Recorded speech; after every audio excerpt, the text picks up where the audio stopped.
नमस्कार बच्चों, कैसे हैं आप सभी। हम फिर से आ गए हैं। कक्षा 11वीं के अध्याय पौधों की वृद्धि के बारे में बताया गया है। पौधों की वृद्धि क्या, जैसे हम देखते हैं कि अगर हम खेत में या किसी भी गार्डन में या आपके घर में अगर छोटा सा भी गार्डन होगा, उसमें हम एक बीज डाल देते हैं। वो बीज कैसे धीरे धीरे बढ़ता है और बीज से क्या निकलती हैं, बीज से पत्तियां, एक छोटा कोमल सा पौधा निकलता है जिसमें जड़ें, तने, पत्तियां, और धीरे धीरे ये पौधा बढ़ता हुआ जाता है। यानी इसके आकार में भी वृद्धि हो रही है, इसके आयतन में, लंबाई में। हम देख रहे हैं कि कैसे एक छोटा सा बीज धीरे धीरे, जिसपे पत्तियां, बीज, फल, शाखाएं सब आ जाती हैं और वो धीरे धीरे बढ़ता जाता है। इसी प्रकार यानी ये जो पौधे जो वृद्धि हुआ, उसके आयतन में, आकार में जो बढ़ोतरी हो रही है, उसे ही हम वृद्धि कहते हैं। तो आज हम अध्याय 15 पादप वृद्धि और परिवर्धन के बारे में पढ़ेंगे। क्या है पादप वृद्धि? जैसा मैंने बताया है, वृद्धि किसी भी जीवित प्राणी के लिए वृद्धि एक उत्कृष्ट घटना है। यानी उत्कृष्ट घटना है, जैसे आप देखे हैं कैसे वो छोटा सा था और धीरे धीरे बढ़ जाता है। जैसे आप अपने को देखिए, कितने छोटे से आप बच्चे थे, धीरे धीरे आपके आकार में आप बड़े होते गए, धीरे धीरे आप कितने बड़े हो गए हैं। आप सबसे पहले नर्सरी में, फिर पहली, दूसरी, तीसरी बड़े क्लासों में गए ना। उसी प्रकार पौधे भी धीरे धीरे उनके आकार आयतन में जो बढ़ोतरी होती है वो वृद्धि है। वृद्धि की चलो हम कुछ परिभाषाएं देख लेते हैं। जैसे पौधों में जीव द्रव्य के क्रियाशील होकर संपूर्ण शारीरिक क्रियाओं की सहायता में नए अंगों का निर्माण ही पौधे की वृद्धि कहलाता है। दूसरी परिभाषा, सजीवों के आकार तथा अनुत्क्रमणीय परिवर्तन को वृद्धि कहते हैं। तीसरा हम बोल सकते हैं, सजीवों के आकार आयतन में स्थायी और अनुत्क्रमणीय परिवर्तन जिसके फलस्वरूप उनके भार में वृद्धि होती है, वही वृद्धि कहलाता है। पौधों में जो वृद्धि है एक खुला रूप है, अर्थात ये अनिश्चित है। कुछ कोशिकाएं जो है लगातार विभाजित होती रहती हैं, लगातार विभाजित होकर क्या करती हैं, वो पौधों को आगे बढ़ने में मदद करती है, जिसको हम मेरिस्टेमेटिक टिश्यू कहते हैं या मेरिस्टेमेटिक विभोज्यतक ऊतक कहते हैं। और जो वृद्धि है, जीवों के अंदर चल रहे समस्त उपापचयी जो उपापचयी क्रियाएं हैं, उनका एक योग होता है। यानी पौधों के अंदर क्या चल रहा है, पौधों के अंदर जितनी भी क्रियाएं हैं, उनका जो योग है वो जो है हम उसको वृद्धि कह सकते हैं। पादप वृद्धि पादपों के उपापचयी क्रियाओं के फलस्वरूप आकार आयतन में हुई स्थायी तथा अप्रत्यावर्ती परिवर्तन, जिसमें शुष्क भार और जीव द्रव्य की मात्रा में बढ़ोतरी हो, उसे हम पादप वृद्धि कहते हैं। पादप वृद्धि को हम ऐसे भी जान सकते हैं कि इसमें प्राथमिक वृद्धि भी होती है, द्वितीयक वृद्धि। प्राथमिक वृद्धि जो जड़ों और तनों के सिरस्थ मेरिस्टेमेटिक टिश्यू है, उसके लिए प्राथमिक वृद्धि उसके लिए जिम्मेदार होती है। और द्वितीयक वृद्धि यानी जो पौधों का तने के आकार में वृद्धि होती है, यानी उसके जो पार्श्व मेरिस्टेमेटिक यानी उसकी द्वितीयक वृद्धि, उसके जो संवहनी और कार्क कैम्बियम जो बनते हैं, वो कहलाती है द्वितीयक वृद्धि। उसके बाद हम देखते हैं, जैसा कि लेसन का नाम पादप वृद्धि और परिवर्धन है, तो परिवर्धन दो भागों से बना होता है, वृद्धि और विभेदन।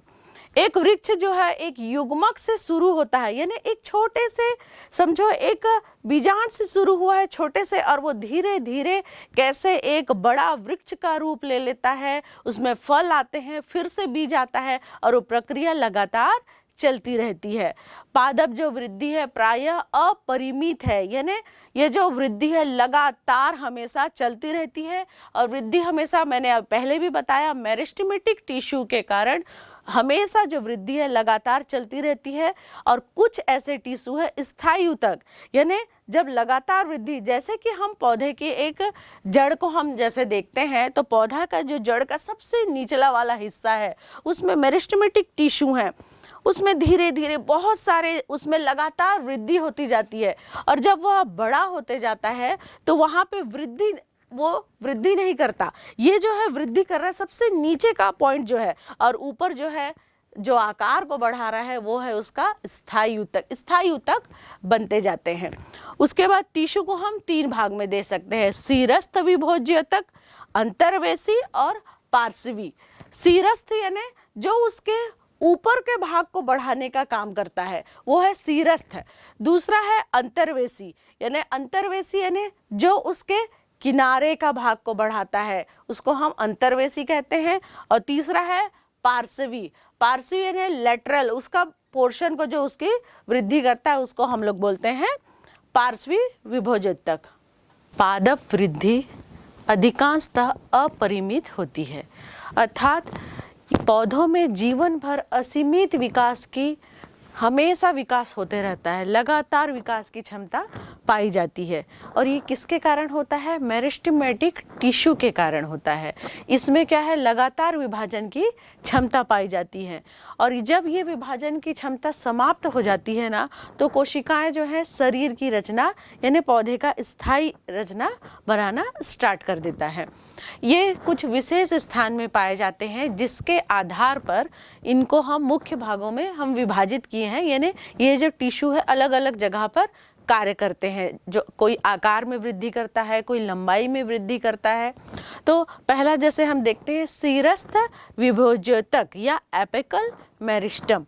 ये जो है आवृत्ति बीजी या अनावृत्ति बीजी जो पौधे हैं उसके शीर्ष में या तने या जड़ के जो शीर्ष का जो भाग है, निचला जो भाग है, जैसे आप देख रहे हैं निचला जो भाग है, इनको अधिकतर यहाँ पे ये पाए जाते हैं। और ये जो है कोशिकाओं के विभाजन से नई कोशिकाओं का निर्माण करते जाते हैं। और जब कोशिकाओं का लगातार विभाजन होते रहता है उसमें विवर्धन विभेदन के द्वारा जो है स्थायी ऊतक बन जाते हैं।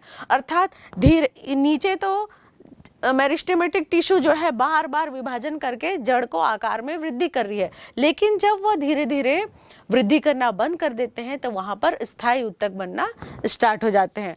दूसरा है अंतर्वेशी मेरिस्टेमेटिक टिश्यू या अंतर्वेशी विभोज्योतक।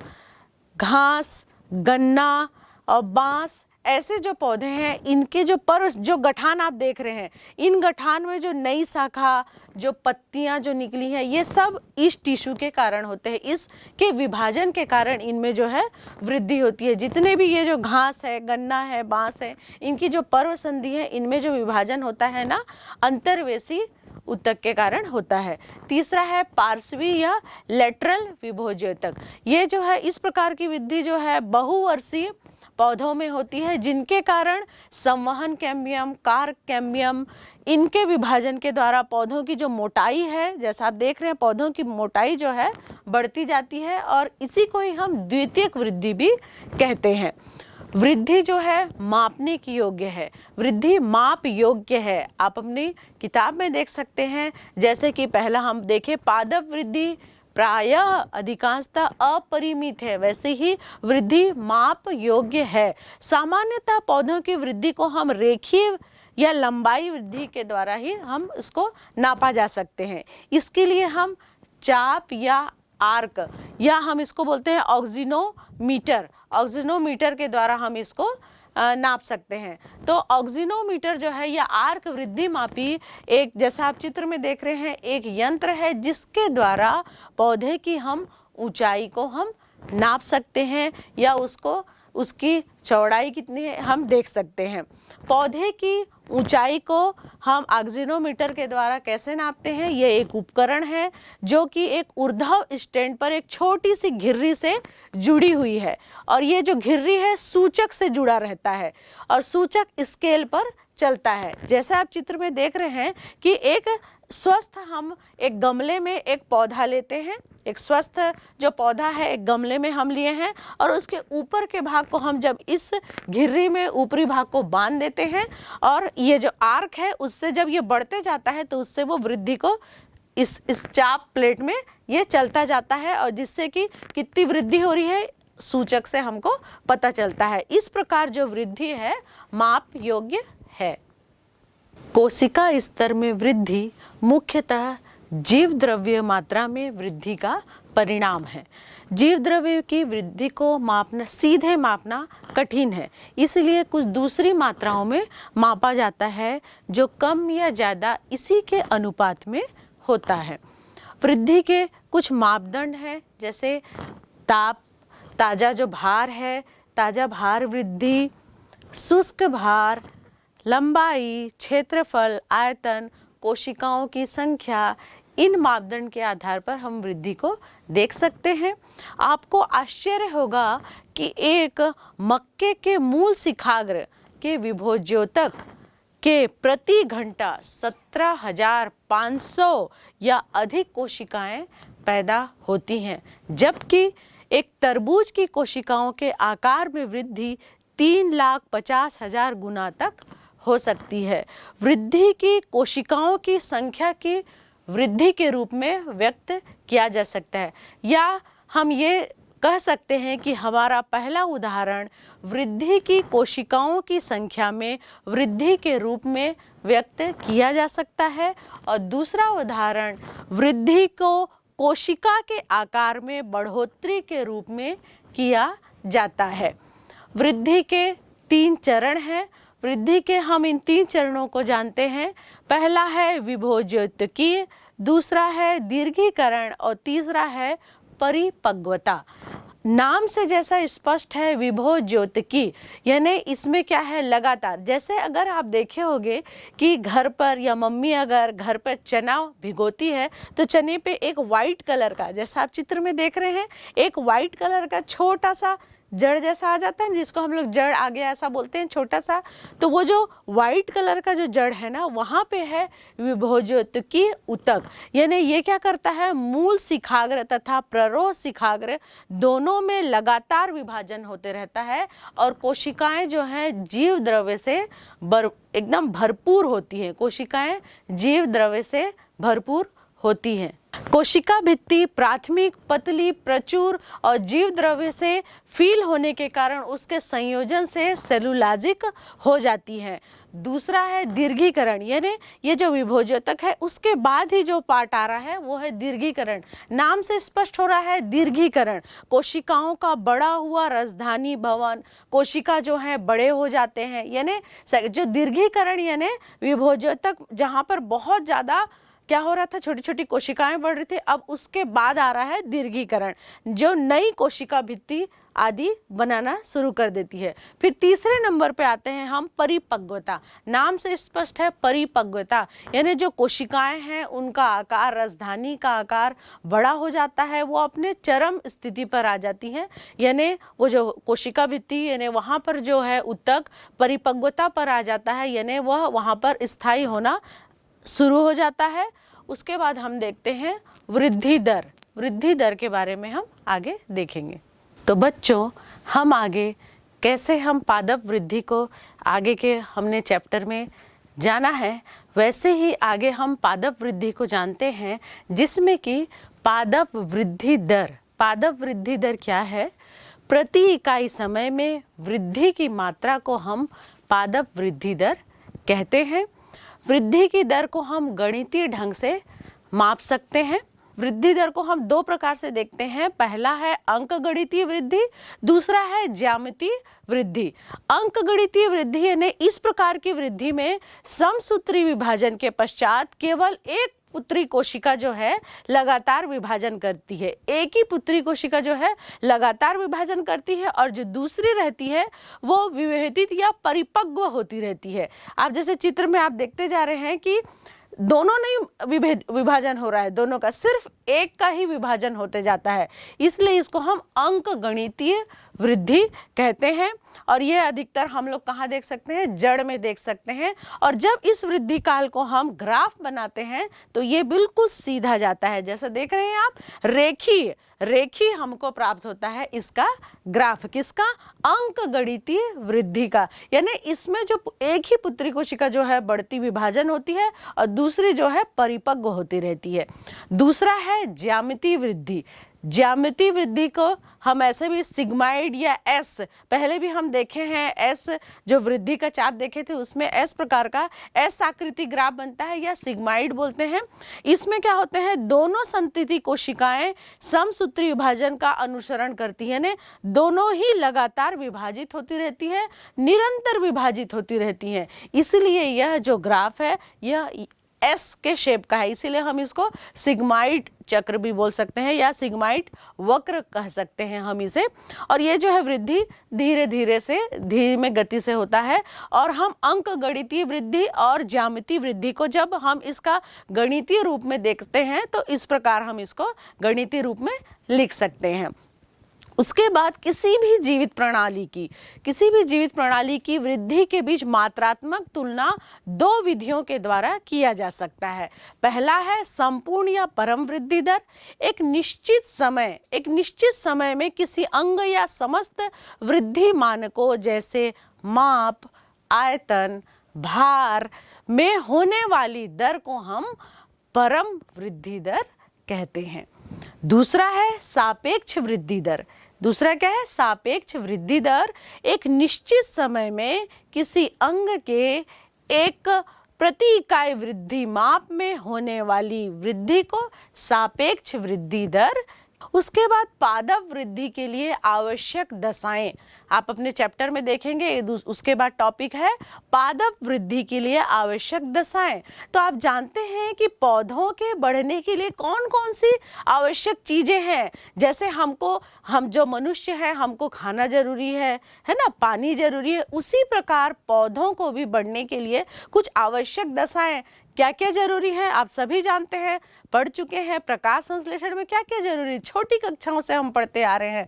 पानी चाहिए पौधे को भी, ताप भी चाहिए, ऑक्सीजन भी चाहिए, गुरुत्व बल भी चाहिए कि नहीं। तो पौधों की वृद्धि के लिए जल, ऑक्सीजन, खनिज तत्व भी चाहिए, प्रकाश भी चाहिए। तो खनिज, प्रकाश, गुरुत्वाकर्षण ये जो है पौधों की वृद्धि के लिए आवश्यक तत्व हैं, जो कि उनकी कोशिकाओं को क्या करता है, उनको पानी की भी जरूरत है, ऑक्सीजन की भी जरूरत है, जिसके जरिए प्रकाश की भी जरूरत है, जिसके जरिए ये जो पौधे हैं धीरे धीरे आगे बढ़ते हैं, वृद्धि करते हैं। तो ये जो है किसी भी पौधे की वृद्धि के लिए आवश्यक दशाएं हैं या आवश्यक चीजें हैं।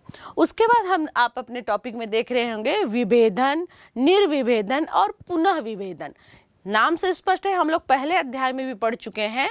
विभेदन क्या है, कोशिकाएं कुछ विशिष्ट कार्यों को संपन्न करने के लिए अपनी संरचना में कई प्रकार के बदलाव या चेंजेस करती हैं, दूसरी कोशिकाओं से वो अलग दिखाई देने लगती है। इसी घटना को हम विभेदन कहते हैं, यानी अलग दिखना। विभेदन परिभाषा होगी इसकी, कोशिकाएं कुछ विशिष्ट कार्यों को संपन्न करने हेतु अपनी संरचना में कई प्रकार का बदलाव कर दूसरी कोशिकाओं से अलग दिखाई देती हैं, इसे ही विभेदन कहते हैं।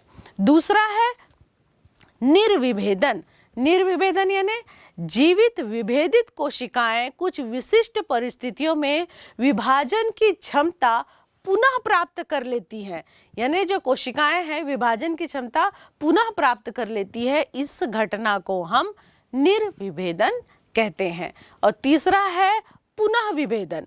पुनः विभेदन यानी जो निर्विभेदन कोशिकाओं द्वारा बनी कोशिकाएं हैं वह पुनः जो विभाजन की क्षमता है, जो वो क्षमता को प्राप्त की थी उसको खो देती हैं, इसे ही हम पुनः विभेदन की घटना कहते हैं। यानी परिभाषा होगी इसकी, निर्विभेदित कोशिकाओं द्वारा बनी कोशिकाएं पुनः विभाजन क्षमता खो देती हैं, जिससे वे विशिष्ट कार्यों को संपन्न कर सके, इसको हम बोलते हैं पुनः विभेदन।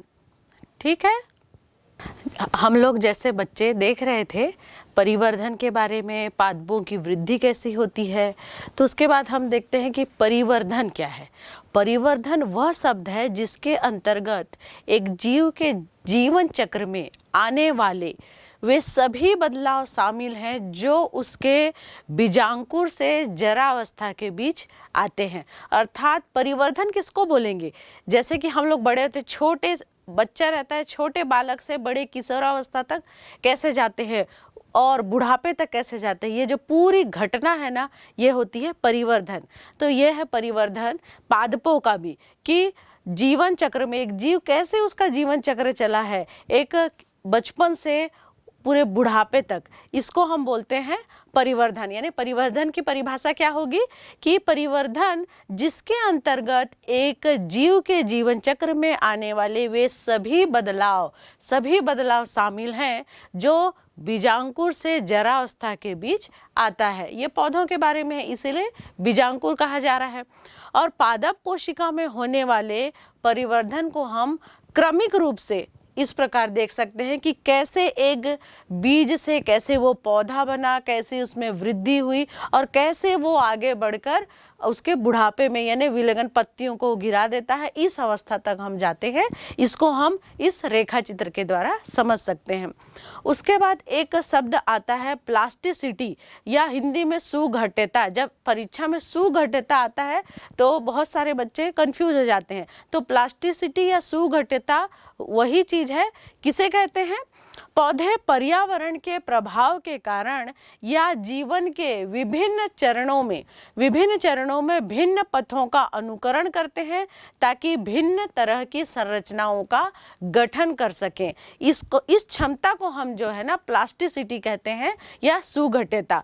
यानी जैसे हम एग्जाम्पल से बताती हूँ, जैसे कि कपास, चित्र में आप देखो कपास, धनिया और लार्कस्पर में विभिन्न आकार की पत्तियां हैं। यानी ये क्या करते हैं, अपने आप को जैसे पानी में रहने के लिए अलग टाइप का पत्ती रहेगा, और जब वो जमीन में है तो वो उसकी पत्तियां अलग हो जाएंगी, है ना। जैसे बटर कप की जो पत्तियों का आकार है वायवीय भाग में अलग रहता है और पार्थिव भाग में उसका अलग रहता है। यानी पत्तियों का जो आकार है किशोरावस्था एवं परिपक्व अवस्था में भिन्न भिन्न हो जाता है। उसके बाद हम देखते हैं पादप वृद्धि नियामक। अपने चैप्टर में देखो पादप वृद्धि नियामक, नाम से स्पष्ट है कि पादपों की वृद्धि को जो नियंत्रित करते हैं, यानी पौधे की जो वृद्धि है उसको जो नियंत्रित करते हैं उसको हम पादप वृद्धि नियंत्रक या पादप वृद्धि नियामक कहते हैं, जिसको हम दो भाग में हम बांट सकते हैं। एक जो रहते हैं वो जो समूह है वो क्या करता है, पौधों की वृद्धि को बहुत आगे बढ़ाने में हेल्प करता है, और दूसरा जो समूह है वो थोड़ा संदमन यानी धीमा कर देता है, इसीलिए हम उसको संदमन कारक बोलेंगे। यानी कि ये रहेंगे पादप वृद्धि प्रेरक और ये रहेंगे पादप संदमक कहलाएंगे ये वाले। तो पादप वृद्धि कौन करेंगे, जो उनके बढ़ने में हेल्प करता है, यानी उसके कोशिका विभाजन में, उसके फलों के लगने में, बीज लगने में, पौधों को बढ़ने में जो हेल्प करते हैं। ऐसे कौन से हार्मोन हैं? ऐसे हार्मोन हैं ऑक्सिन, जिब्रेलिन, साइटोकाइनिन। ये जो हैं पौधों के बढ़ने में, उनकी कोशिका विभाजन में, बीजों के लगने में, फूलों के लगने में ये हेल्प करते हैं। तो ये जो हार्मोन कौन कौन से हैं? जिब्रेलिन, ऑक्सिन और साइटोकाइनिन। और दूसरे जो संदमन करते हैं, जो कि पौधे के किसमें, जब वो उसके जरावस्था में चला जाता है तो पत्तियां पीली होके गिर जाती है ना, विलगन हो जाना, यानी पत्तियां पीली होके गिर जाती है उसमें विलगन में। और उसके प्रसुप्ति अवस्था में, प्रसुप्ति किसको बोलते हैं? Dormancy period. घर में आप देखते होंगे, घर में चना, मूंग घर पे रखती है ना मम्मी, तो जब वो डिब्बों में बंद है ना तो वो प्रसुप्ति अवस्था में है। लेकिन जब हम उसको पानी में, जब उसको पानी मिलता है, ऑक्सीजन मिलता है, ताप मिलता है, तो उससे क्या होते हैं, बीजांकुर निकल जाते हैं, तब वो प्रसुप्ति अवस्था में नहीं रहता है। तो प्रसुप्ति अवस्था में और विलगन में जो हेल्प करते हैं वो कौन से हार्मोन है? एब्सिसिक एसिड है और एथिलीन। ये जो दोनों हार्मोन हैं ये विलगन और उसके प्रसुप्ति अवस्था में उनको हेल्प करता है। उसके बाद जो पादप वृद्धि नियामक है उसकी खोज सबसे पहले किसने की थी?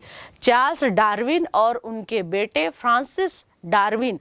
उन्होंने किनारी जो घास है उसके प्रांकुर चोल या कोलियोप्टाइल बोलते हैं, उसको देखे कि ये जो है ना एक पार्श्वी प्रदीपन के प्रति, अर्थात प्रकाश की तरफ अनुक्रिया करते हैं। प्रकाश की तरफ, ये जो चित्र में आप देखो कैसे प्रकाश की तरफ मुड़ जा रहा है, तो इसका जो नोक है ना ये जो प्रांकुर की नोक है ये जो है प्रकाश की तरफ मुड़ जा रही थी। तो बहुत सारे प्रयोगों के बाद उन्होंने यह निष्कर्ष निकाला कि प्रांकुर चोल की जो नोक है संचारणीय प्रवाह की जगह है जो संपूर्ण प्रांकुर चोल को मुड़ने का कारण है। यानी उनका ये कहना था कि जो ऊपर का सबसे जो ऊपर का जो टिप है वहां पे ऐसा कुछ चीज है जिसके कारण वह प्रकाश की तरफ मुड़ रहा है। तो ये पादप वृद्धि नियामकों की खोज जो है चार्ल्स डार्विन और उनके बेटे ने उसकी खोज करना स्टार्ट हुआ था। उसके बाद हम पहला जो अपना हार्मोन है ऑक्सिन देखते हैं। ऑक्सिन जो है, ऑक्सिन की खोज जो है F.W. वेंट एक साइंटिस्ट थे, F.W. वेंट, उन्होंने जई के अंकुर के प्रांकुर चोल से इसको खोजा था, किसको, ऑक्सिन को। और ऑक्सिन का क्या काम होता है, अधिकतर ये तने मूल के बढ़ते शिखर में पाए जाते हैं। सबसे ऊपर जो पौधा रहता है ना उसके सबसे ऊपर जो बढ़ते रहता है ना वहाँ पे क्या रहता है, ऑक्सिन जो हार्मोन रहता है वो रहता है जो पौधे को बढ़ने में हेल्प करता है। और ये अधिकतर अनानास के पुष्पन को भी बढ़ावा देती है और तनों की कटिंग जब हम लगाते हैं या उसमें जड़ निकलने में सहायता करता है। कलम जब लगाते हैं तो कलम को बढ़ने में ऑक्सिन सहायता करते हैं। हम लोग देखे होंगे कि जब घर पे माली आता है तो जैसे हम कोई भी पौधा लगाते, हेज लगाते, किनारे किनारे गार्डन में लगाते हैं तो उसके ऊपर का टिप को वो तोड़ देता है। क्यों तोड़ देता है? ताकि वो पौधा फैलेगा। अगर ऊपर के टिप में ऑक्सिन रहेगा ना तो पौधे को ऊंचा बढ़ाते जाएगा, लेकिन हमको तो उसको बराबर करना है इसीलिए ऊपर को तोड़ देते हैं। और एग्जाम्पल जैसे कि चाय का बागान रहता है, चाय घर पे हम पीते हैं ना, तो जो चाय का बागान रहता है ना, चाय का बागान जैसे आप देखो चित्र में, चाय के जो बागान है ना, तो जब तोड़ने वाले रहते हैं ना चाय के बागान में अगर एकदम ऊंचा उसके ऊपर को तोड़ देते हैं। क्यों तोड़ देते हैं? ताकि वो ऐसा फैलेगा करके। अगर हम लोग उसको नहीं तोड़ेंगे तो वो एकदम ऊंचा जाएगा, तो चाय की पत्तियां तोड़ने में परेशानी होगी ना, तो ऊपर के उसको तोड़ते जाते हैं जिससे कि वो फैलते जाता है। चाय का बागान इसीलिए ऐसे ऊंचे नहीं रहते, ऐसे इस प्रकार रहते हैं, यानी फैले हुए रहते हैं ये पौधे, क्योंकि ये फैलता जाता है। ये मैं इसलिए बता रही हूँ कि सबसे ऊपर के टिप में ऑक्सिन रहता है, जिसको तोड़ देते हैं तो किनारे की तरफ फैलता है वो पौधा, है ना। ऑक्सिन जो है अनिषेक फलन को भी प्रेरित करता है, जैसे कि टमाटर में। और ये शाकनाशी यानी जो खरपतवार पौधों के साथ और भी जो दूसरे प्लांट निकल जाते हैं ना, दूसरे जो पौधे रहते हैं जो कि पौधों के पोषण को खा जाते हैं, चूस लेते हैं, उनको जो है उनके लिए ये जो है शाकनाशी के रूप में उपयोग किया जाता है। और ऑक्सिन जो है जाइलम विभेदन को भी नियंत्रित करता है, कोशिका के विभाजन को भी ये बढ़ाता है ऑक्सिन। तो बच्चों, हम पादप हार्मोन के बारे में जो पढ़ रहे हैं उसमें जैसे हमने ऑक्सिन के बारे में देखा, ऑक्सिन भी एक हार्मोन है। तो ऑक्सिन को सबसे पहले, मैं जैसे अभी पहले भी बता चुकी हूँ कि ऑक्सिन को डार्विन ने देखा कि ये जो पादप के शीर्ष हैं कैसे प्रकाश की तरफ मुड़ रहे हैं, उन्होंने देखा। लेकिन F.W. वेंट ने हार्मोन की खोज की, कौन सी? ऑक्सिन, जो मैं बता रही हूँ। ऑक्सिन क्या करता है, जो पौधे के शीर्ष वाले भाग को हमेशा आगे बढ़ाता है, यानी बढ़ने में सहायता करता है। जैसे मैंने चाय के पत्तियों के उदाहरण दिया था कि चाय की पत्तियों को इसीलिए ऊपर ऊपर से, या बागवानी में हमारे जो माली होते हैं या हम भी घरों के पौधे के ऊपर तोड़ देते हैं ताकि वो पौधा जो है फैल जाता है, ताकि जो ऑक्सिन जो है ना पौधे को लंबा करते जाता है। जब हम उसको ऊपर तोड़ देते हैं उसके ऊपर के टिप के, तो वो फैलता जाता है। तो ऑक्सिन जो है 2 टाइप्स के होते हैं, प्राकृतिक और कृत्रिम। प्राकृतिक वे जो प्राकृतिक रूप से पेड़ के अंदर पाए जाते हैं या उस पौधे में पाए जाते हैं। कौन कौन से हैं? जैसा IAA इंडोल एसिटिक एसिड, और दूसरा है IBA इंडोल ब्यूटेरिक एसिड। ये प्राकृतिक रूप से पौधे में पाए जाते हैं जो कि पौधे को ऊंचाई में बढ़ने में सहायता करते हैं। और दूसरे हैं कृत्रिम, यानी जिसको मानव निर्मित है, मानव ने जिसको बनाया है। तो कौन से हैं? NAA naphthalene acetic acid, NAA naphthalene acetic acid. और दूसरा है 2,4-D, उसका फुल फॉर्म क्या होगा? 2,4-डाइफ्लोरोफिनॉक्सी एसिटिक एसिड। इस प्रकार जो ऑक्सिन है 2 प्रकार के, एक प्राकृतिक रूप से पाए जाते हैं पौधों में और दूसरे जो है मानव द्वारा निर्मित है। ऑक्सिन का जैसे हम देखें बागवानी में और कई चीज़ों में उपयोग में आते हैं। ऑक्सिन के मैंने कार्य आप लोगों को जैसे बताया है कि ऑक्सिन जो है पुष्पन को बढ़ाते हैं, जैसे अनानास में फलों पत्तियों को शुरुआती अवस्था में गिरने से बचाते हैं, यानी छोटे छोटे जब फूल रहते हैं पत्ती रहते हैं उनको शुरुआती अवस्था में ही गिरने से जो बचाते हैं ना, वो कौन है? ऑक्सिन ही ये काम करते हैं। उसके बाद जो फल पत्ती हैं वो जो धीरे धीरे कलम हम लगा देते हैं, जड़ लगा देते हैं, उसमें जो जड़ वगैरह आने का काम कलम लगाते हैं, उसमें रूटिंग का ये सब काम भी ऑक्सिन करते हैं। उसके बाद हम दूसरे हार्मोन को देखेंगे, जिब्रेलिन। कौन सा हार्मोन है? जिब्रेलिन। जिब्रेलिन जापान के जो वैज्ञानिक हैं उन्होंने देखा कि जो पौधे हैं वो एकदम अचानक से लंबे हो जा रहे हैं, उसको उन्होंने बोला फूलिश सीडलिंग। क्या नाम दिया? फूलिश सीडलिंग, यानी पौधे जो हैं पतले और लंबे होते जा रहे थे, और जापानी भाषा में उन्होंने उसको बैकन डिजीज कहा। लेकिन ये वाली डिजीज कहाँ से आ रही है? जब उन्होंने पता किया तो पता चला कि एक कवक है, उस कवक के संक्रमण से, कवक है जिब्रेला फुजीकोराई, इसके संक्रमण के कारण, इस कवक के संक्रमण के कारण जो पौधे हैं पतले और लंबे होते जा रहे थे। पेड़ों में जो प्राकृतिक रूप से लंबाई को बढ़ाते हैं, पेड़ों में जो प्राकृतिक रूप से उसकी लंबाई को बढ़ाते हैं ना, वो कौन करते हैं? एक हार्मोन जिसको बोलते हैं हम जिब्रेलिन। जिब्रेलिन जो है जिब्रेला कवक, मैं पहले बताई ना, जिब्रेला कवक के कारण इसका नाम जिब्रेलिन, साइंटिस्टों ने, जापान के जो वैज्ञानिक हैं उसको जिब्रेला नाम दिए, जिब्रेलिन नाम दिए। और ये अधिकतर शीर्ष पर मिलते हैं, और जिब्रेलिन यानी ऑक्सिन जो है हमेशा शीर्ष पर मिलते हैं, और जिब्रेलिन जो है शीर्ष यानी कि शीर्ष में न मिलके पर्व या पर्व के आधार पर मिलते हैं, जिसके कारण ये जो है उसको किनारे से मोटा करते हैं, उसको किनारे से बढ़ने में सहायता करते हैं। जिब्रेलिन जो है अम्ल के रूप में पाए जाते हैं, इसलिए इसको हम लोग जिब्रेलिक अम्ल भी कह सकते हैं, या GA, हम जब उसके छोटे शॉर्ट फॉर्म में देखते हैं तो GA भी कह सकते हैं। 100 से अधिक GA1, GA2, GA3, GA100 तक पाए जाते हैं, यानी GA 100 से अधिक प्रकार के जिब्रेलिन पाए जाते हैं।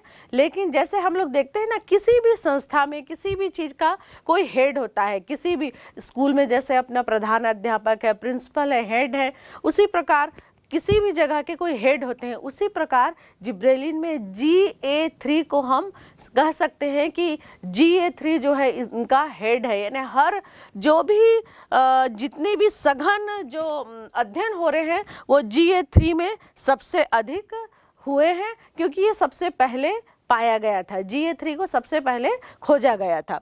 उसके बाद अक्ष की लंबाई को बढ़ाने की ये क्षमता रखते हैं।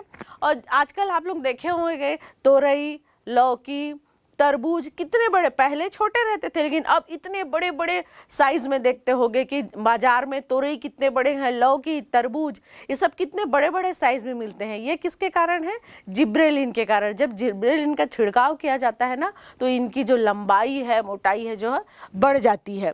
गन्ने के खेतों में उसके तने की लंबाई के लिए उसका छिड़काव किया जाता है, तो गन्ने जो है लंबे होते हैं, जिससे 20 टन प्रति एकड़ की उपज को बढ़ाया जा सकता है। और जो भी शंकु वृक्ष है ना, उसकी परिपक्वता के लिए भी इनका छिड़काव किया जाता है। और जो चुकंदर हैं, पत्ता गोभी है, यानी रोजिटी कुल के जो हैं, रोजिटी स्वभाव के जो हैं, रोजिटी स्वभाव किसको बोलेंगे? रोज, गुलाब का पौधा आप देखें, गुलाब का फूल कैसा रहता है, एक के बाद एक कैसे लगे होते हैं। और पत्ता गोभी आप देखे होंगे, पत्ता गोभी कैसा रहता है, एक परत निकाले, दूसरा, तीसरा, एक के ऊपर एक परत रहता है ना, यानी रोजिटी स्वभाव के हैं। तो जो भी रोजिटी स्वभाव के हैं ना, इनकी परिपक्वता, इनका छिड़काव करते हैं तो ये बढ़ते हैं। तो एक हम देखते हैं वोल्टिंग प्रभाव, ये इम्पॉर्टेंट है। वोल्टिंग प्रभाव किसको बोलते हैं? जो बौने पौधे हैं, बौने पौधे जो हैं, जो रोजिटी स्वभाव के हैं, जब इनमें छिड़काव किया जाता है जिब्रेलिन का, तो उनकी वृद्धि जो होती है उसको हम वोल्टिंग प्रभाव कहते हैं। ये जिब्रेलिन के बारे में वैसा ही एक दूसरा और हार्मोन हम देखते हैं, साइटोकाइनिन। साइटोकाइनिन जैसे आप चित्र में देख रहे हैं, नारियल का पानी, नारियल का पानी भी साइटोकाइनिन की तरह ही कार्य करता है, अर्थात कोशिका का विभाजन, कोशिका का विभाजन इसमें हम देखते हैं। साइटोकाइनिन को कूग और मिलर नामक वैज्ञानिकों ने इस रसायन की खोज की थी जो कि कोशिका विभाजन को बढ़ाता है। इसको सबसे पहले एक मछली थी हेरिंग फिश, उसके शुक्राणु में इस रसायन को प्राप्त किया गया था जिसको काइनेटिन नाम दिया गया था, जो कोशिका विभाजन को बढ़ा रहे थे।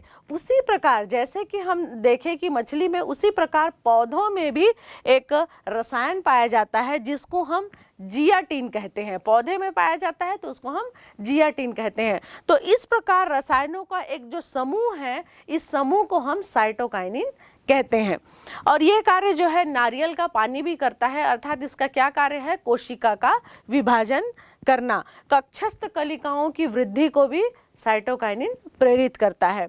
इसी प्रकार अब हम दूसरा एक हार्मोन देखेंगे, एथिलीन।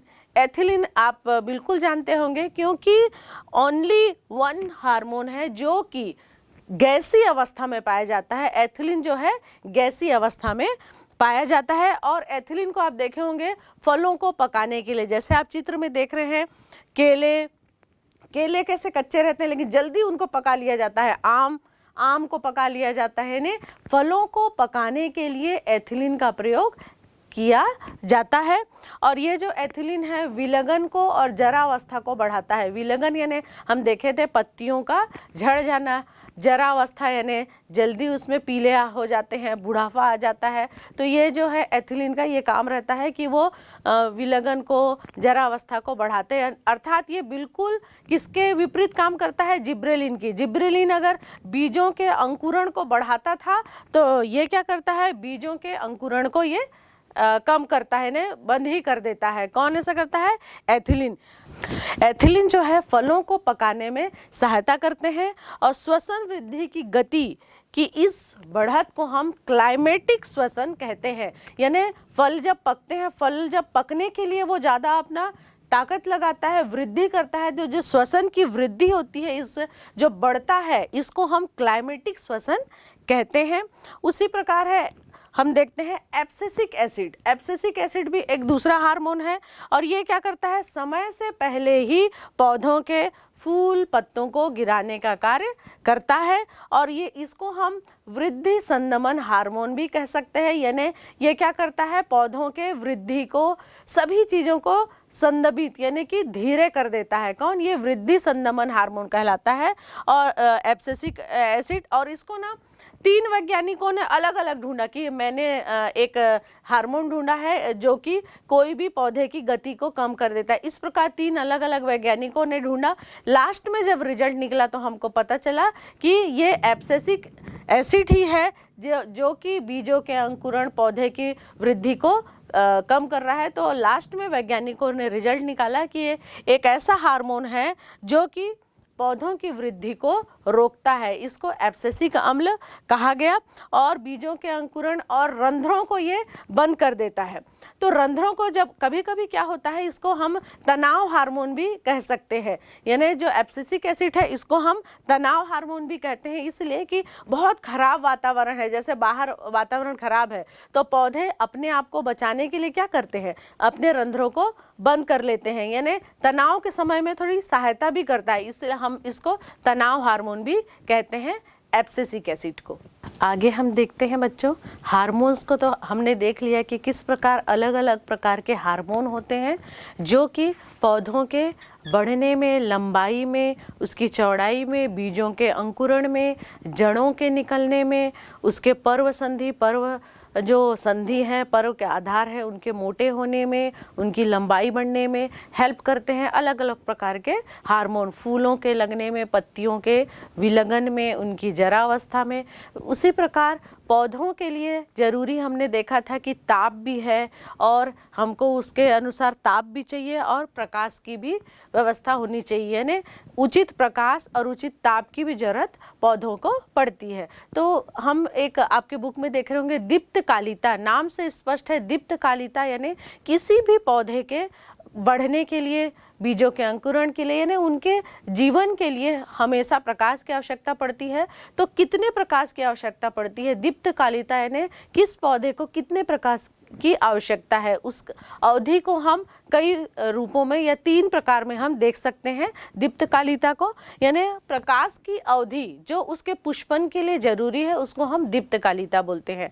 तो पहला जो है दीर्घ प्रदीप्ति काल, नाम से स्पष्ट है दीर्घ प्रदीप्ति काल, इसका मतलब क्या है? दीर्घ यानी ज्यादा रोशनी की जरूरत है, यानी इस पौधे को पुष्पन के लिए ज्यादा प्रकाश की आवश्यकता है और रात जो है इसको कम चाहिए। तो इसलिए हम इसको क्या बोल सकते हैं? हम इसको शॉर्ट नाइट प्लांट भी बोल सकते हैं, यानी कम इसको क्या चाहिए? रात का समय क्या है? कम चाहिए। और इसको हम लॉन्ग डे प्लांट कह सकते हैं, LDP लॉन्ग डे प्लांट, यानी लंबे रात की जरूरत है। जैसे आप एकदम क्लियर हैं? क्या बोली मैं? पहला दीर्घ प्रदीप्ति काल, यानी लंबी रोशनी चाहिए और रात इसको कम चाहिए इनको, इसलिए इसको दीर्घ प्रदीप्ति काल बोलते हैं। दूसरा है, हम देखते हैं अल्प प्रदीप्ति काल। अल्प, अब नाम से स्पष्ट है। दूसरा अल्प प्रदीप्ति काल, यानी इसको अब कम रोशनी की जरूरत है, यानी रात लंबी चाहिए और प्रकाश क्या है उसको कम चाहिए। तो इसको हम बोल सकते हैं शॉर्ट डे प्लांट, यानी डे की रोशनी जो है हमको कम चाहिए, इसीलिए इसको हम बोल सकते हैं शॉर्ट डे प्लांट। और इसको हम बोल सकते हैं लॉन्ग नाइट प्लांट, यानी ये जो है लॉन्ग नाइट, रात जो है लंबा रहेगा और दिन जो है छोटा रहेगा। और तीसरा है तटस्थ प्रदीप्ति काल। तटस्थ प्रदीप्ति काल यानी इसको न रात चाहिए लंबी न दिन चाहिए, यानी रात और प्रकाश और रात के किसी भी अवधि से इनको कोई भी फर्क नहीं पड़ता, ये अपना पुष्पन का कार्य करते रहते हैं, यानी ये तटस्थ है, इसलिए इनको तटस्थ प्रदीप्ति काल कहते हैं या डे न्यूट्रल प्लांट कहते हैं। उसके बाद हम देखते हैं आपके चैप्टर में है बसंतीकरण। कुछ पौधे रहते हैं जो कि बहुत उनको कम तापमान चाहिए पुष्पन के लिए, कम तापमान में है ये जो पौधे हैं पुष्पन कर पाते हैं, तो कम तापमान में ही जो पुष्पन करते हैं इस प्रक्रिया को हम वसंतीकरण भी कहते हैं। और एक परिकल्पना है कि एक हार्मोन है फ्लोरेजिन जो कि पुष्पन के लिए जरूरी होता है या जिम्मेदार है, उसको बोलते हैं फ्लोरेजिन, जो कि पुष्पन के लिए आवश्यक है। एक ये परिकल्पना बनी हुई है। उसके बाद हम सबसे आखिरी आप देखते हैं डॉर्मेंसी या बीज प्रसुप्ति। पहले भी मैंने बताया है बीज प्रसुप्ति नाम से स्पष्ट है, बीज जो है प्रसुप्ति अवस्था में चला जाता है, यानी कि बीज रहता है लेकिन वो उगता नहीं है, उसमें अभी कोई भी जड़ नहीं आ रहा है, कुछ भी वो आगे नहीं बढ़ रहा है, कुछ उचित परिस्थितियां भी मिल रही हैं फिर भी वो पौधा जो है आगे नहीं बढ़ पाता है, यानी वो प्रसुप्ति अवस्था में वो बीज रहता है, उसको हम बीज प्रसुप्ति बोलते हैं, उसका वो डॉर्मेंसी पीरियड रहता है। इस प्रकार आप देखते हैं कि आपका अध्याय 15 जिसमें पौधों की वृद्धि किस प्रकार होती है, उसका परिवर्धन किस प्रकार होता है, यानी पौधों की वृद्धि के लिए क्या क्या आवश्यक है, सभी चीजें आपने इस लेसन में देखा कि आंतरिक रूप से और बाह्य रूप से पौधों में कौन कौन से पदार्थ, कौन कौन से हार्मोन, रसायन पाए जाते हैं और उनकी वृद्धि के लिए बाह्य किन चीजों की आवश्यकता है, ये आपने इस अध्याय में देखा।